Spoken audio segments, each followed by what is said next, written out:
Todos os analistas econômicos que cobriram a guerra no Irã erraram feio, muito feio. Eles esperavam que o petróleo chegasse a $200 o barril, mas agora está muito mais baixo, mesmo com a guerra ainda em andamento.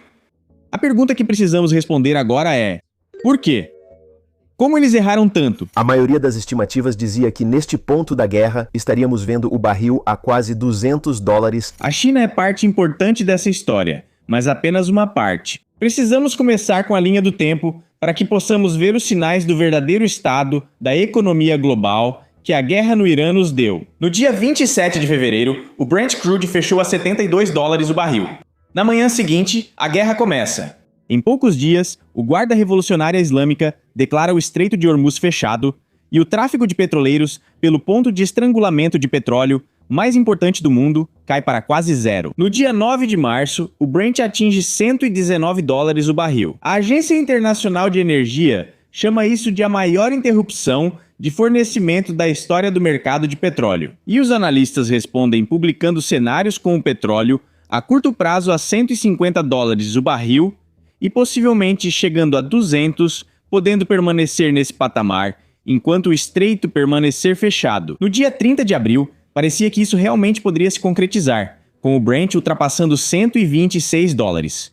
Nesse momento, todos estão prendendo a respiração, supondo que os preços continuarão subindo se o conflito continuar. Bem, os preços do petróleo estão subindo novamente. Os preços do petróleo nos Estados Unidos ultrapassaram $100 o barril pela primeira vez desde 2022. Os preços do petróleo levam um baque devido ao confronto entre Estados Unidos e Irã no Estreito de Hormuz. Mas isso não ocorre. Em meados de junho, Estados Unidos e Irã assinaram um memorando de entendimento.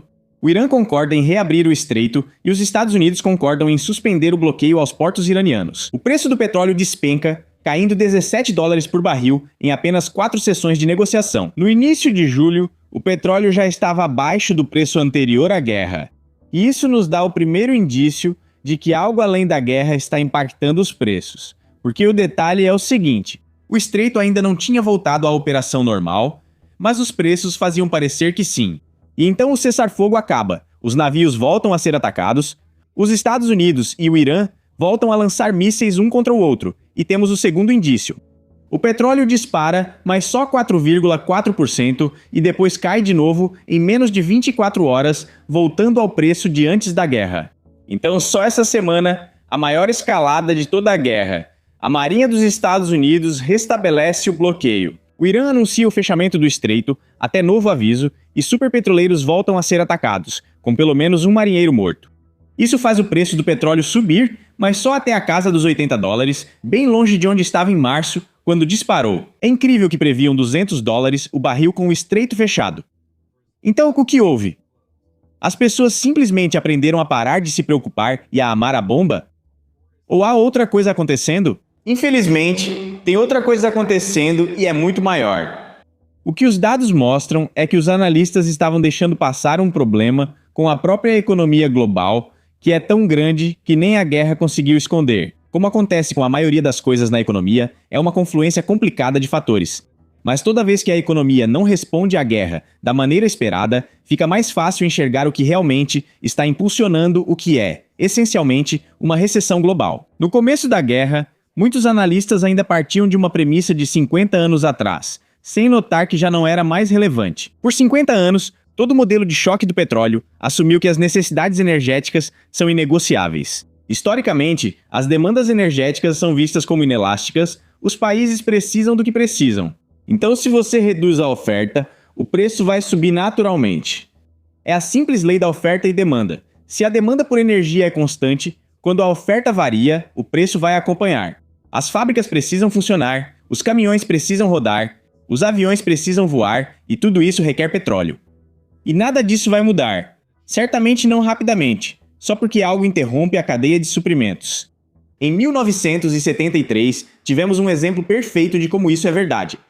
Quando o embargo do petróleo árabe retirou cerca de 4 milhões de barris por dia do mercado, cerca de 7% do suprimento mundial, o preço do petróleo quadruplicou em poucos meses. O choque foi tão grande que foi um dos principais fatores que empurrou os Estados Unidos para a recessão mais profunda desde a Grande Depressão. Mas nem todo esse trauma econômico foi suficiente para reduzir a demanda geral de energia e fazer o preço cair novamente. As pessoas precisavam do que precisavam. Com a oferta menor, o custo subiu como esperado. Por isso a situação atual surpreende tanto. O embargo do petróleo de 73 nos empurrou para uma recessão massiva, mas ainda assim não conseguiu derrubar a demanda. No entanto, aqui em 2026, uma história totalmente diferente está se desenrolando. O Estreito de Hormuz transporta cerca de 1/5 do petróleo do mundo. Quando o Irã fechou o estreito, cerca de 10 a 14 milhões de barris por dia, 2 a 3 vezes o tamanho do choque de 1973, saíram de circulação. Quando você insere esses números no modelo padrão, $200 por barril de petróleo parece plausível. E a princípio, o mercado físico de petróleo se comportou exatamente como o modelo padrão previa. Enquanto os contratos futuros de petróleo no mercado de papel eram negociados na casa dos $100 em abril, o custo real do petróleo entregue chegava a $150 por barril. Os economistas da Brookings descreveram o mercado naquela época como uma corrida entre amortecedores temporários, como estoques, soluções alternativas em oleodutos, os navios-tanque ocasionais que conseguiam passar e a duração do bloqueio. Em maio de 26, projetavam que sem a reabertura do estreito, os amortecedores se esgotariam e os preços poderiam atingir 150. Inicialmente, o argumento dos amortecedores explicava a alta mais lenta dos preços em relação ao modelo antigo. Com o tempo, ficou claro que nem mesmo os amortecedores explicavam o que realmente ocorria. O estreito nunca voltou a operar normalmente, mas os preços não só não se estabilizaram, como despencaram. Eles caíram novamente para menos de $100, depois para menos de $80 e retornaram ao preço pré-guerra, mesmo com os Estados Unidos bombardeando o Irã de forma ativa e agressiva enquanto escrevo. Para explicar por que o mercado ignora isso, pare de olhar só para a oferta e comece a analisar o lado mais preocupante do balanço: a demanda. A China, o maior importador de petróleo do planeta, reduziu suas compras em uma escala que nem as melhores mesas de commodities do mundo achavam ser possível. A empresa de rastreamento de navios Kepler estima que a China foi responsável por cerca de 74% da queda total no comércio global de petróleo bruto durante essa interrupção. Isso é impressionante. A China fez por escolha o que uma grande recessão não conseguiu levar os Estados Unidos a fazer em 73. A China pode usar um regime autoritário centralizado, claro, mas você esperaria alguma resistência a uma retração dessa magnitude. Mas até agora não há nada. Para complicar, a China pode ter acesso a petróleo barato outra vez, mas parece não querer. Eles ainda não retornaram ao patamar de meses atrás, quando o preço voltou ao nível pré-guerra. Entre fevereiro e maio, as importações marítimas de petróleo bruto da China caíram de 11,4 milhões de barris para cerca de 6,4 milhões por dia. Isso é uma queda de mais de 40%. Para o nível mais baixo em quase uma década, as refinarias estatais reduziram o processamento para 66,3% de sua capacidade. É o menor nível já registrado, segundo dados que remontam a 2021. E, em vez de comprar mais petróleo bruto a preços normais e aumentar a produção, as refinarias optaram por reduzir o estoque estratégico da China. Essa é uma escolha muito surpreendente quando o petróleo está disponível a bons preços. Analistas do Société Générale estimaram que a retração da China fez mais para amortecer o choque de Hormuz do que as liberações coordenadas das reservas estratégicas dos Estados Unidos, Europa e Japão juntos. À primeira vista, é tentador interpretar isso como um domínio estratégico, é tentador ver isso como um país no auge de seu poder. Eles acumularam 1 bilhão de barris e agora colhem os frutos ao poder interromper importações quando quiserem. É verdade que parte disso procede. A China foi muito sábia ao construir um enorme estoque. Mas o estoque só mostra como a China conseguiu parar de comprar e ainda assim evitar uma catástrofe caso a demanda estivesse elevada. Ele não explica o porquê. Mesmo com a pausa na guerra e o petróleo abaixo do preço pré-guerra, eles não retomaram as compras. No início de julho, qualquer um podia comprar petróleo bruto barato. E sim, como relatou a Bloomberg, a China ainda não voltou a comprar em nada próximo ao ritmo original. Há várias razões pelas quais a China pode decidir manter por mais tempo esse ritmo menor de acúmulo de petróleo. Ao analisarmos essas possibilidades, você verá que apenas uma explicação resiste a uma análise mais profunda. Vamos analisar. A primeira possibilidade é o argumento da greve dos compradores. A China é o maior cliente de petróleo bruto do mundo, e o maior comprador em qualquer mercado tem poder de precificação se estiver disposto a suspender as compras e sair da negociação. Essa teoria adota a ideia de que a China está apenas negociando. Ao adiar, eles conseguem tirar proveito da posição já enfraquecida do Irã e deixá-los esperando tempo suficiente para que considerem um preço que normalmente não aceitariam. Quando a China conseguir um preço melhor, vai reabastecer. Essa estratégia já tem precedente. Em 2021, quando os preços subiram, as refinarias chinesas adiaram as compras, viveram de seus estoques por meses e depois compraram na baixa. Os analistas da Kepler tendem a essa interpretação, mas acredito que os dados mostram o contrário. Eles alertam que o choque do petróleo ocorrerá quando a China retornar com força e a indústria reajustar preços para atender sua demanda reprimida. Mas considero isso loucura. Eis o problema dessa história. Se a China só recusasse comprar para baixar o preço, não seria esperado que reduzissem também o ritmo de refino. Mesmo com a economia funcionando, todos continuariam precisando de combustível. Com isso, era esperado que a China adiasse compras, mas seguisse operando refinarias com 1 bilhão de barris já em estoque. Porém, isso não está acontecendo. A China não só reduziu compras, como também operou suas refinarias em níveis mínimos históricos ao mesmo tempo. Um comprador que estivesse apenas suspendendo as compras, apesar da demanda forte, não agiria assim. O segundo motivo para a atitude da China é comercial. A ideia é que o refino de petróleo é um negócio que depende de margens. Como a China mantém o preço da gasolina artificialmente baixo para satisfazer a população, não faz sentido comprar petróleo até o valor cair novamente, já que possuem reservas suficientes. Se comprarem a preços altos e mantiverem o custo na bomba baixo, podem perder dinheiro em cada barril adquirido. Isso é super lógico, mas como discutimos e como a reportagem da Bloomberg indica, a China tem reduzido devido à demanda fraca por petróleo internamente, não por causa do choque de oferta. A matemática confirma isso, porque com o petróleo bruto a $72, uma refinaria estaria ganhando muito dinheiro se houvesse demanda pelo petróleo. Se há demanda e o preço está certo, como de fato estava, eles estão apenas deixando dinheiro na mesa. E não é como se as refinarias da China tivessem reduzido só um pouco. Elas estão em níveis historicamente baixos, apesar dos preços terem caído novamente. Se a questão da margem fosse realmente o problema, o petróleo barato teria resolvido a situação e pelo menos as refinarias teriam voltado ao normal. Mas nada mudou. E isso provavelmente porque o problema nunca foi o custo. A terceira interpretação é o argumento da simulação de guerra. A iminente colisão entre os Estados Unidos e a China por causa de Taiwan se destaca no futuro próximo. A maioria dos estrategistas concorda que, se houver conflito sobre Taiwan, os Estados Unidos primeiro cortarão o suprimento marítimo de energia da China. Quando você olha para os últimos 4 meses, sob essa perspectiva, pode ver que a China está apenas fazendo um ensaio geral, e um que foi incrivelmente bem sucedido. A China conseguiu absorver a perda da grande maioria do seu suprimento do Golfo, e ainda assim conseguiu manter o abastecimento interno de combustível, tudo isso sem qualquer perturbação social visível. O problema dessa interpretação é que se fosse realmente um ensaio geral, seria esperado que a China usasse mais suas reservas e racionasse cuidadosamente para enfrentar a dificuldade, mas isso não ocorreu. Eles estavam mantendo os preços artificialmente baixos e consumindo seu estoque, sem aumentar as compras para poder reabastecer esse estoque. Eles estão agindo como se reduzir o estoque fizesse parte do objetivo. O que realmente está acontecendo na China é que eles reduziram as importações em 40% e mal precisaram tocar nas suas reservas.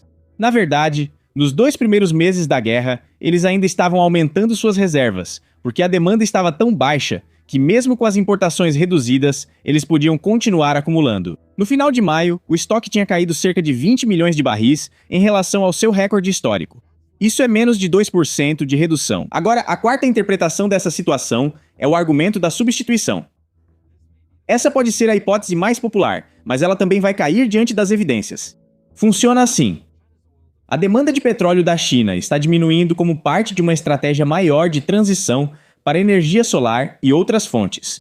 Veículos elétricos já são metade das vendas de carros novos deles, enquanto o GNL substitui o diesel no transporte rodoviário. Até as principais petrolíferas chinesas afirmaram publicamente que a demanda por gasolina já atingiu ou está próxima do pico estrutural. Se a teoria estiver certa, a queda nas importações indica uma transição energética bem-sucedida no momento ideal. Agora, eles realmente estão fazendo a transição de sua matriz energética, mas os números não batem com a taxa de declínio que estamos vendo agora. A diferença entre eles é enorme. A China está avançando rápido, mas a taxa de substituição de energia está aumentando apenas alguns por cento ao ano. Acabamos de ver uma queda de 40% em poucos meses. A transição de uma fonte de combustível para outra não se trata apenas de ter um novo suprimento de energia. Antes de tudo, é preciso trocar toda a frota. Não basta reduzir as importações de petróleo e esperar que funcione. A transição para veículos elétricos começaria estabilizando o consumo de gasolina antes de cair, mas estamos vendo apenas a queda.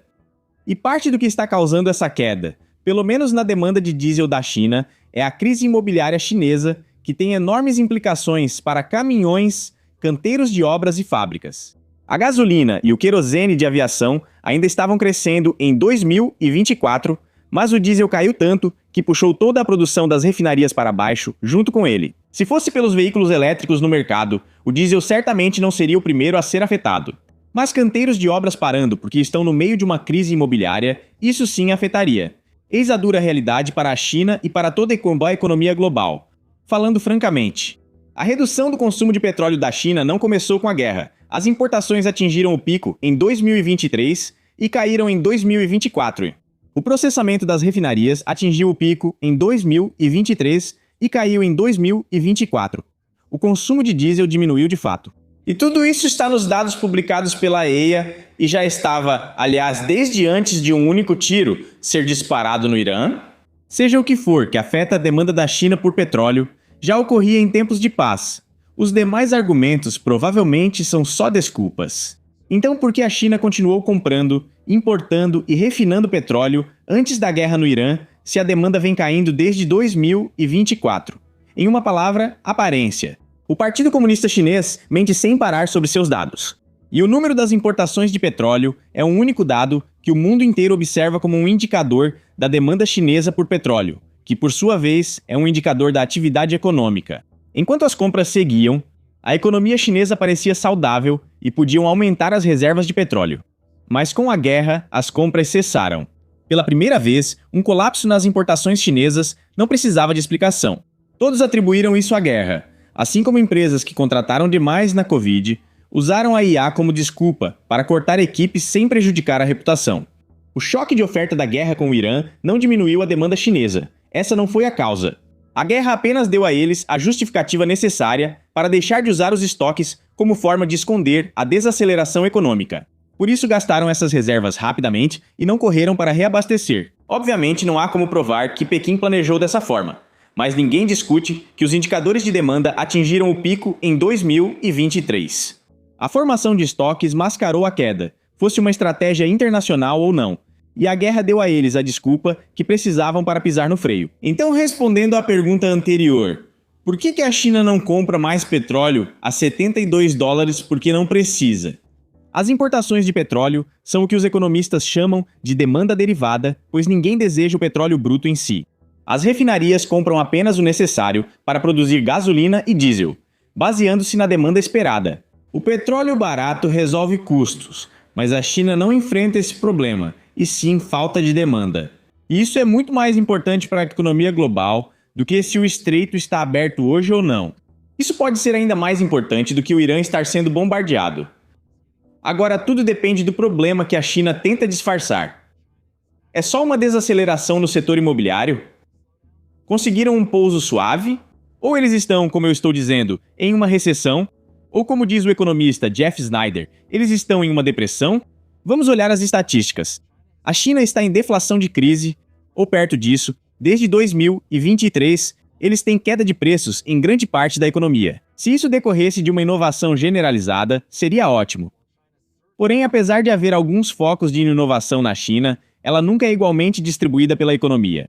E certamente não acontece em questão de meses, como seria necessário para explicar a rápida e dramática destruição de demanda que vemos no consumo de petróleo deles. A natureza da queda dos preços na China é melhor compreendida como o clássico sinal de demanda fraca. A dura verdade é que o setor imobiliário da China ainda está passando por uma enorme recessão de vários anos, que está no processo de eliminar cerca de 18 trilhões de dólares da riqueza das famílias. Isso equivale ao valor de um ano inteiro do PIB da China. Embora o Partido Comunista Chinês tenha tentado minimizar essa crise, isso provavelmente é parte importante da queda do petróleo que estamos vendo. Quando uma crise semelhante atingiu o Japão nos anos 90 após o estouro da bolha imobiliária, teve um impacto dramático no poder de compra e na psicologia das pessoas. Sempre que o ativo que representa a maior parte do patrimônio líquido de alguém cai por anos seguidos, as pessoas simplesmente param de gastar. Quando isso aconteceu no Japão, o consumo caiu até mesmo em lugares onde os bancos permaneceram saudáveis. E o efeito acabou se espalhando por toda a economia. Menos carros foram comprados, menos mercadorias foram enviadas, menos prédios foram construídos. E cada uma dessas quedas diminui a quantidade de petróleo necessária. Provavelmente está acontecendo exatamente assim na China. Se economistas como Kenneth Rogoff, ex-economista-chefe do FMI, e Yuan Chengyang estiverem certos, e isso realmente for o que está acontecendo na China, eles podem enfrentar tempos muito difíceis pela frente. Os imóveis na China representam quase 70% da riqueza média das famílias chinesas, e o setor imobiliário vem desmoronando há anos. Isso certamente ajudaria a explicar por que, em abril, os investimentos na China estavam em declínio e as vendas no varejo e a produção industrial ficaram abaixo das previsões. A Bloomberg relatou um consumo fraco de combustível na China. E essa queda começou bem antes da primeira bomba cair no Irã. A China está com muito mais problemas do que as pessoas pensam, porque eles têm uma crise bancária e uma crise imobiliária acontecendo ao mesmo tempo. O plano de 5 anos que acabou de ser divulgado simplesmente omitiu as metas de emprego para os próximos 5 anos, porque eles não têm certeza se realmente vão conseguir alcançá-las. Essa omissão intencional agora foi confirmada pela Bloomberg. Pela primeira vez em pelo menos 30 anos, o plano quinquenal da China não traz uma meta numérica para a criação de empregos urbanos. O plano anterior prometia 55 milhões de novos empregos urbanos. Este promete a vaga e indefinida expressão escala considerável. Pequim justifica que a incerteza ocorre porque é difícil determinar o impacto da IA no emprego.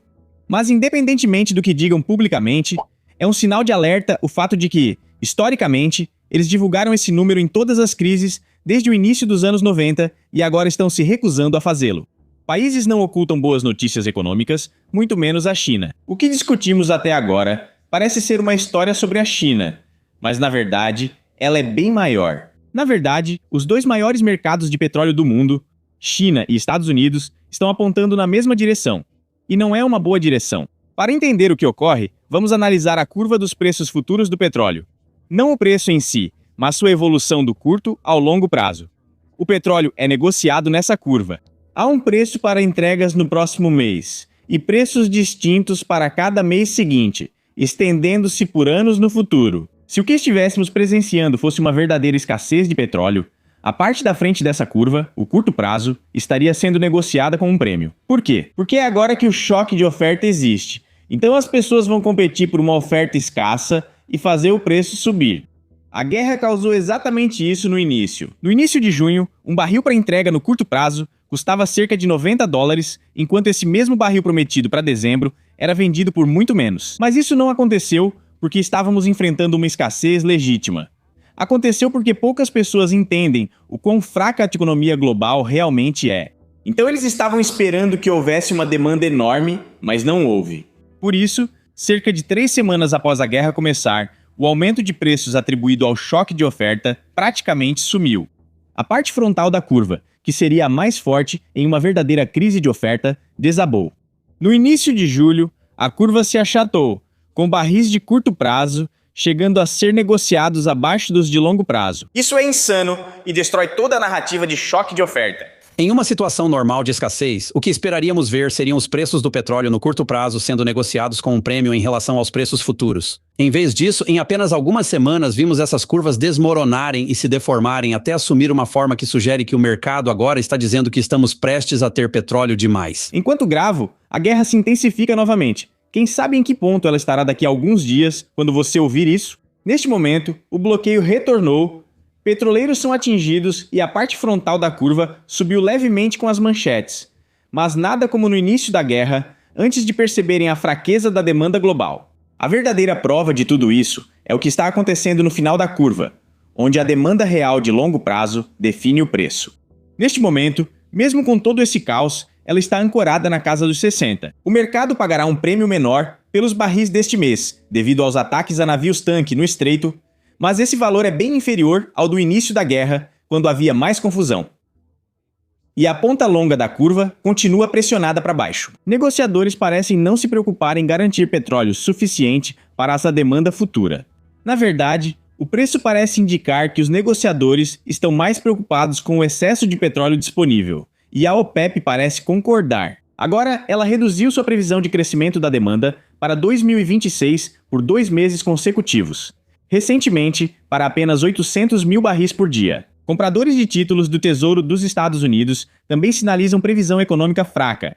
A diferença entre títulos do Tesouro comuns e os protegidos contra a inflação, os TIPS, chama-se taxa de inflação implícita. Ela funciona como uma previsão em tempo real do mercado de títulos para a inflação futura. E essa previsão em tempo real agora aponta para uma inflação muito mais baixa. Isso apesar do fato de que a inflação disparou durante toda a primavera. Ela atingiu 4,2% em maio, o que foi o maior nível em 3 anos. Mas independentemente desse aumento, o break-even de um ano ficou em apenas 1,94%. O mercado de títulos aposta que a inflação cairá mais da metade em um ano, ficando abaixo da meta do Fed. Isso levanta uma pergunta óbvia. Se o Fed está apenas mantendo as taxas estáveis, que força exatamente os traders esperam que corte a inflação pela metade? A resposta... Eles veem a demanda por petróleo diminuindo e a destruição da demanda, que já atingiu o setor de energia, inevitavelmente vai acabar com a inflação. Na verdade, isso já está começando a acontecer. A economia está ficando tão fraca. O relatório do Índice de Preços ao Consumidor de junho acabou de sair e mostra que os preços caíram 0,4% no mês. Essa é a maior queda em um mês desde abril de 2020. A taxa anual já caiu para 3,5%. O principal movimento foi o recuo do petróleo. Mas se você olhar mais a fundo para as partes da inflação que são movidas pela demanda e não pela energia, vai ver que o núcleo da inflação ficou estável no mês. Os serviços, excluindo a energia, também ficaram estáveis e o componente de habitação subiu, mas apenas 0,1%. A metade da inflação impulsionada pela demanda estagnou, exatamente como os break-evens previram. E o Fed não fez nada que pudesse ter causado isso. Algo mais deve estar impulsionando isso. Se precisar de mais evidências de que a economia está esfriando, independentemente da guerra no Irã, veja isto. Em fevereiro, a revisão anual de referência de empregos do governo dos Estados Unidos reduziu o crescimento de empregos em 2025 de 584 mil para 181 mil durante todo o ano. Um ganho de 181 mil empregos costumava ser decepcionante para um único mês. Agora é o ano inteiro. Isso é uma queda brutal. É o ano sem recessão mais fraco desde 2003 e veio logo após a maior revisão negativa de folha de pagamento já registrada. Então, em junho deste ano, a pesquisa domiciliar mostrou que o emprego nos Estados Unidos caiu em 507 mil em um único mês e a participação na força de trabalho caiu para 61,5%, o menor nível em 50 anos, fora do período da Covid. E só para cutucar ainda mais a ferida, de acordo com a Associação Nacional de Corretores de Imóveis, quem compra o primeiro imóvel, em média, agora tem 40 anos, e os compradores de primeira casa representam 21% do mercado. Essa é a menor participação já registrada, e aproximadamente metade do que era considerado normal antes de 2008. Algo está muito errado com a economia dos Estados Unidos. Tanto a China quanto os Estados Unidos estão atolados em problemas econômicos. A China enfrenta uma crise imobiliária que já eliminou 18 trilhões de dólares da riqueza das famílias. Mas qual é o problema dos Estados Unidos? Os preços das casas estão quase nos recordes históricos. Você nota uma grande mudança em 21 e 22, típica de um choque de oferta seguida de estabilização dos preços. A renda deveria não só alcançar, mas superar os preços como prometeram em 2022 muitos, inclusive empresas como a Amazon e outras de tecnologia, acreditaram nisso. Quando você percebe como empresa que sua receita nominal está aumentando, mas você não está realmente vendendo mais produtos, você na verdade não precisa recontratar a força de trabalho que tinha antes. Vamos ver o que ele chama de mudança de fase. Isso é parte importante da história. Em 2021 e 2022, o preço de tudo disparou por causa das interrupções na cadeia de suprimentos causadas pela Covid. O nível geral de preços saltou algo entre 25% e 30% e nunca voltou a cair. A desaceleração da inflação não indicou queda real dos preços após o pico da Covid. Isso só significava que eles estavam subindo mais devagar. E o novo patamar está tão alto e ficou por tanto tempo que está fazendo as pessoas diminuírem suas compras. Os salários tentaram se equiparar por anos, mas mesmo estando hoje alinhados à inflação, nunca compensaram a mudança de patamar após a Covid. O terreno que as famílias perderam durante esse período se soma à queda no mercado de trabalho. Isso significa que as receitas das corporações estavam aumentando enquanto o número de funcionários estava sendo reduzido. É assim que uma economia produz apenas 181 mil empregos em um ano inteiro, atinge o menor nível de participação da força de trabalho em 50 anos, mas ainda registra preços das ações em níveis recordes.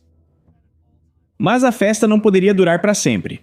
O motivo pelo qual as pessoas conseguiram se manter até agora é que estavam gastando suas economias e aumentando as dívidas no cartão de crédito.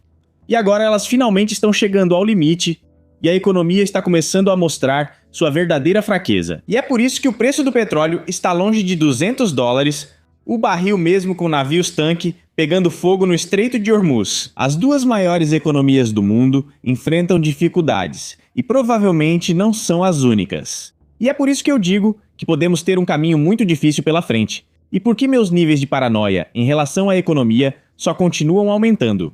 Podemos enfrentar algo mais grave que uma recessão. E um pouso suave é quase impossível. Quando você fala em depressão, muita gente acha que você está dizendo que é uma grande recessão, porque pensa, sabe, nos anos 1930, quando houve o grande colapso entre 29 e 32.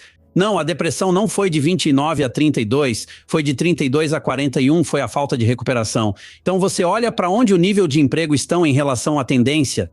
São 8 milhões de empregos a menos, ou seja, 8 milhões de pessoas sem trabalho que provavelmente deveriam estar empregadas. Mesmo ajustando por mudanças demográficas, não chega a esse número. Nós lembramos da Grande Depressão como o crash de 29, mas a verdadeira dificuldade foi a década seguinte.